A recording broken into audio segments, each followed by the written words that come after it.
जीव देगिरी 5 degree Celsius अच्छी आ गाँव गहली कौन न होता आम तो आज टाउन भितर संभाली पारूनु आम निया आम निहत चाहिए रात 5टा बेलू आस घरे शोई होनी कि किसी होनी आ बुढ़ा बुढ़ी अवस्था कौन हम सार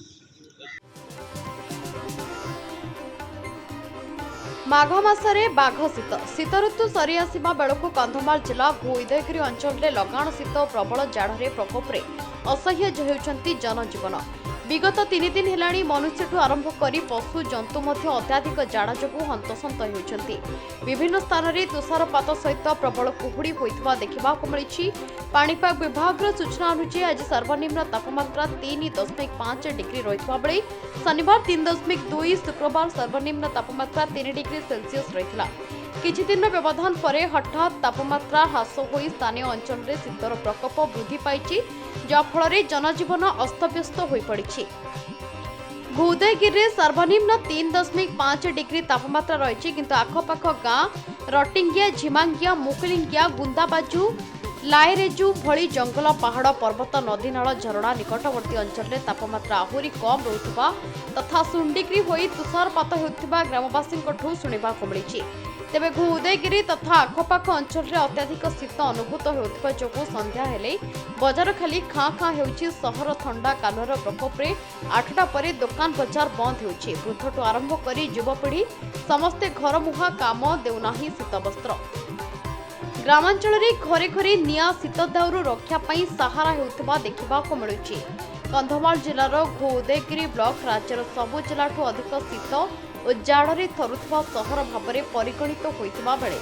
दिन बेला जिते टाण खरा होछि संध्या परे ताठू अधिक ठंडा अनुभूत होछि जेते राति बढ़ी बढ़ी जाउछि सेतिकी शीत अधिक हेबा सह जाड़े देह कालुआ अनुभूत होछि वर्तमान हेउथिबा ठंडा वर्षार शीत ऋतुर शेष शीत तेणु अधिक हेउथिबा साधारण चर्चा होउथिबा सुनिबाको मिलिछि देखंतो बहुत वर्ष पर एटा गोटे खुशीर कथा कहले अतिरिक्त हबन जेहेतु से दारिंगबाड़ी वर्तमान शीत कम किंतु एठी बहुत होछि हमर एठी न थिले दारिंगबाड़ी 10 उपरे थाउछि जेहेतु मो नगर प्रेसिडेंट उदयसन प्रधान कहूँ एठी मोर जन्म वर्तमान मोर केते 60+ हेलानी एमती शीत आम देखी नु उदयगिरी खाली शुणुलु काश्मीर कहले दारिंगबाड़ी समस्त ओडिशा सारा बुझुले किंतु उदयगिरी कहले अत्युक्ति हेनी से दृष्टि जी उदयगिरी इको पार्क चारिपटे करी आम पर्यटन स्थली अच्छी इको पार्क करी पर्यटन स्थली कले बहुत भल हाँ गाँ गहली आज्ञा सहर अपेक्षा कौन हो 4टा हेले लोक मैंने प्राय घर को जाऊँ काम दाम 4टा पर बाहर करार ना सेमती ठंडा प्रबल हो देखु एबे कुली काम करवा लोक मैंने बाहर प्राय 9टा बेलू काम दाम कर बहुत कष्ट हो समस्ते शीत लहरी रे कार गरीब लोक मैंने अच्छा कंबल फंबल किसी ना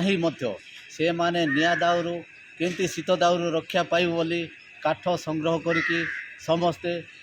गुछा गुछा होकर बसती संध्या 4टारू प्राय 6टा 7टा पर्यंत बाहर निया जलैकी रोचंती आ सकाळे 8टा पर्यंत काम दाम किसी न करिकी निजर कर्तव्य कौन सकाळ कर्तव्य न करके निया पाखरे रोचंती बड़ दुखर विषय एप्रति गरीब लोक मान प्रति सरकार जदि किसी साहाय्य सहযোगिता करते आ बस स्टाण्ड मानक निआर व्यवस्था टी कर था काठ कुआड़ आणिकी काठ तो आजिकल भासुची किंतु काठ बिड़ा टाणले फरेस्ट वाला धरछन काठ भाषिब ये कौटी जंगल सब कुतरा हो काठ किंतु से काठ आजिकल काम लगुना। कंधमाल उदयगिरी अमरेंद्र कुमार पट्टनायक रिपोर्ट।